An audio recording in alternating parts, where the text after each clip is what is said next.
Nurse'den Marifetler YouTube kanalıma hoş geldiniz. Öncelikle nasılsınız? İyi misiniz? İnşallah hepiniz çok çok iyisinizdir. Rabbim sağlık, sıhhat versin inşallah. Bugünkü örgü anlatımımda bu görmüş olduğunuz iki şişle örülen çok kolay bir bot patik modeli yapımını sizlerle paylaşmak istiyorum. Hem çok kolay hem de çok kullanışlı. Böyle elinizde kalan ipleri de böyle renk renk örerek değerlendirebilirsiniz. Yapımı gerçekten çok kolay. Ayakta da çok güzel duruyor. Bakın bu şekilde taban kısmı. Benim patiğim 36-37 ayak numaralarına kadar olur. 38'e de olur. Diğer ayak numaraları için ilmek sayılarında artma, eksiltme, yine sıra sayılarında artma, eksiltme yaparak uygulayabilirsiniz. Bunun için gerekli malzemelerim 3 mm şiş kullandım. 2 renk patiklik ipim var. Bir adet de dikiş için iğnem var. Şimdi 54 ilmekle patiğimize başlayacağız.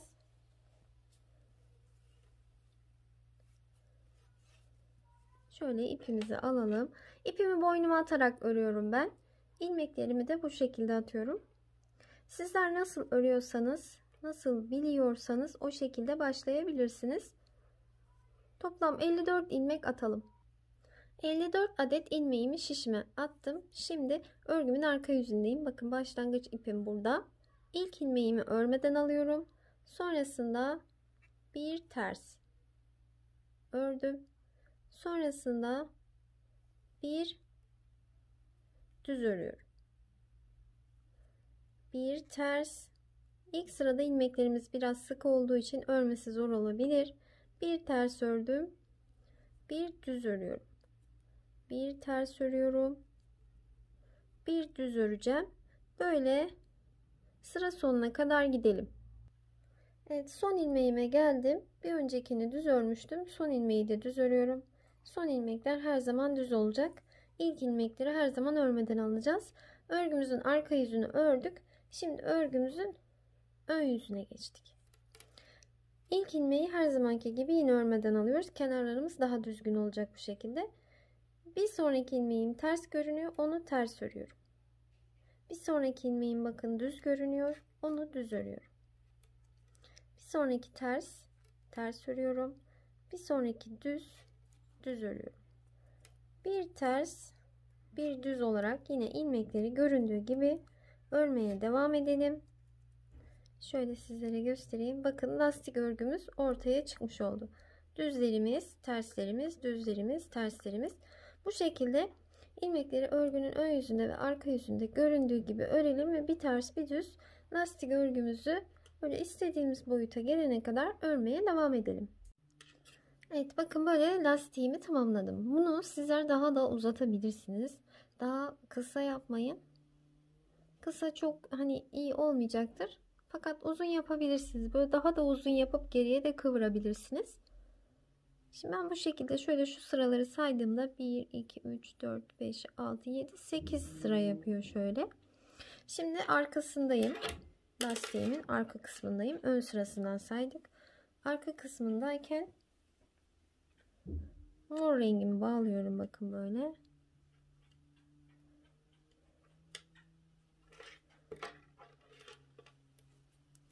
Artık lastik örgümüzü bıraktık. Model kısmına başlayacağız. İlk ilmeği renk geçişlerinde örelim. Ters olarak örelim. Diğer ilmeklerimizi de yine aynı şekilde böyle ters olarak örmeye devam edelim.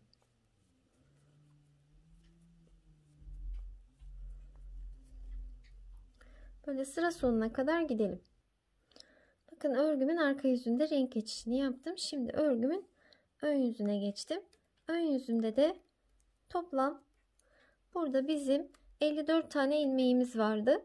26 tane ilmeğimi öreceğim şimdi. Bakın ilk ilmeği örmeden aldım. Diğerlerini böyle ters olarak örelim. 26 tane ilmeğimizi buraya şişimize geçirelim. Evet, şimdi 26 tane ilmeğimi böyle ördüm. Ortaya 2 ilmek ayıracağım. Bu tarafta da 26 tane ilmeğim kalacak. Burada ortada da 2 ilmeğimiz olacak. Şimdi 26 tane ilmeğim bu tarafta. Burada şişime şöyle ipimi bir doluyorum. Delikle artma yapıyorum. Sonrasında 1, 2. 2 ilmeğimi düz ördüm. 2 ilmeğimi düz ördükten sonra ipimi şişime bir kez daha doluyorum. Ve geriye kalan 26 tane ilmeğimi örmeye devam ediyorum. Ortadaki 2 ilmeğin sağında ve solunda ilmek dolayarak delikli artmalar yaptık. Bu sıramızda 2 ilmek arttırmış olduk. 54 olan ilmek sayımız 56'ya çıktı. Sıranın sonuna kadar gidelim. Bir de patiğimizin üzerinde sizlere tarif edeceğim. Şöyle bakın. Ortada giden 2 düz ilmeğimiz. Bu düz ilmekleri örmeden önce ve ördükten sonra şişimize ipimizi dolayarak böyle artma yapıyoruz. Delikli artmalar yapacağız patiğimiz boyunca. Şimdi örgünün arka yüzüne geçelim. Arka yüzünde ilmeklerin tamamını hiç artma eksiltme yapmadan ters olarak örelim. Evet, bakın bu şekilde tekrar örgümün ön yüzüne geçtim.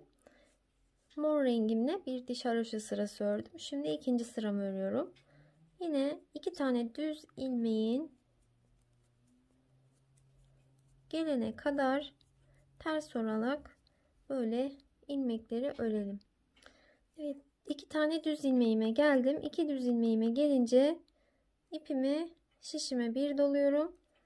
1 2 2 tane düz ilmeğimi ördüm. Bir kez daha ipimi şişime doladım ve sonraki ilmeklerimi yine ters olarak örmeye devam ediyorum. Evet, mor rengimle 2 diş haroşa sırasını tamamladıktan sonra örgümün arka yüzüne geçiyorum ve pembe rengime geçeceğim. Renk geçişlerini arka tarafta yapıyoruz örgünün. Şimdi ilmeklerin tamamını pembe rengimizle böyle ters olarak öreceğiz. Artmalarımız örgünün ön yüzünde, arka yüzünde hiç artma eksiltme yapmadan ilmeklerin tamamını ters olarak örüyoruz. Evet, örgünün ön yüzüne geçtiğimizde yine aynı işlemi yapacağız. 2 diş haroşa sırası pembe rengimizle öreceğiz. Her düz ilmeğe, her ön sırada düz ilmeklerimize gelmeden önce bir ilmek dolayacağız. Geldikten sonra bir kez dolayacağız şişimize. Hep bu şekilde artma yaparak ilerleyeceğiz. Düz ilmeklerden önce ve sonra her ön sırada, her 2 sırada, bakın 2 diş haroşa sırasından sonra da ben böyle renk geçişi yaptım. Bu şekilde örmeye devam edelim. Mor rengimle 1 2 3 4 5 defa ördüm ben. Bu şekilde mor rengimizle 5 defa ördükten sonra bakın burada artmaları bıraktım. Oraya kadar bir gelelim. Evet, bakın bu şekilde sıralarımı tamamladım. Artmalarımı en son mor rengimle örerken bitirdim ve 90 ilmeğe kadar artmalarımı tamamladım. Eğer daha büyük ayak numaraları için örüyorsanız bu artma sıralarını 1-2 sıra daha yapabilirsiniz. Ayrıca ilmek sayılarını da arttırabilirsiniz. 90 ilmeğe ulaşınca artmaları bıraktım ve pembe rengime geçtim. Bakın bu ortada giden 2 düz ilmeği de artık haroşa örgü ters olarak ördüm. Şu an örgümün ön yüzündeyim. Bakın böyle saydığımda 1 2 3 4 5 6 7 8 sıra haroşa ördüm. 90 ilmeğimle ördüm. Şimdi 90 ilmeğimi keserek patiğimin örgüsünü bitirmiş olacağım artık. 2 ilmeğin ikisini birlikte ters olarak ördüm. Kalan ilmeği diğer şişime aldım. 2 ilmeğin ikisini birlikte ters ördüm. Kalan ilmeği diğer şişime aldım. 2 ilmeğin ikisini birlikte ters ördüm. Kalan ilmeği diğer şişe aldım. 2 ilmeğin ikisini birlikte ters örüp kalan ilmeği diğer şişe aldım. Bakın böyle bitirmeye başladık. Tüm ilmeklere aynı işlemi uygulayalım. Evet, en son bir ilmeğim kaldı. Bunu da şöyle bir defa ters olarak örelim ve ipimizi küçük keselim. Şöyle sıkıştıralım ve bakın patiğimin örgüsünü tamamlamış oldum. Şimdi dikimine geçelim. İğnemize ipliğimizi geçirelim. Evet, ipimi geçirdim. Patiğimi şöyle tersini çeviriyorum ve tersinden dikeceğim. Böyle Dilerseniz bu taraftan, dilerseniz bu taraftan başlayabilirsiniz. Bu şekilde parmak uç kısmından başladım ben.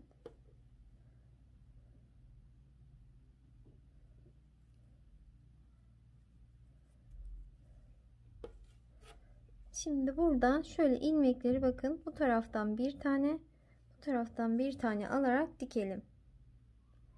Yumuşacık örgü gibi bir dikiş yapacağız. Bakın bir ilmek buradan, karşıdan da bir ilmek alıyorum.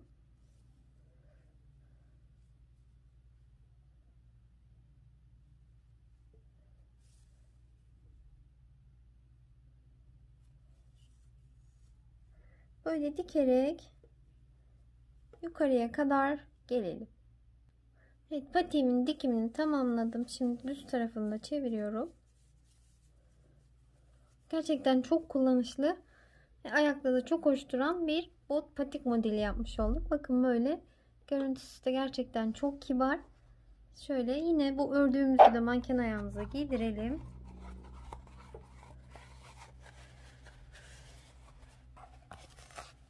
Umarım sizler için faydalı bir video olmuştur. İnşallah sizler de beğenirsiniz ve hep birlikte denemiş oluruz. Örgülerimi, videolarımı takip etmek için kanalıma abone olmanız yeterlidir. Bakın bu şekilde.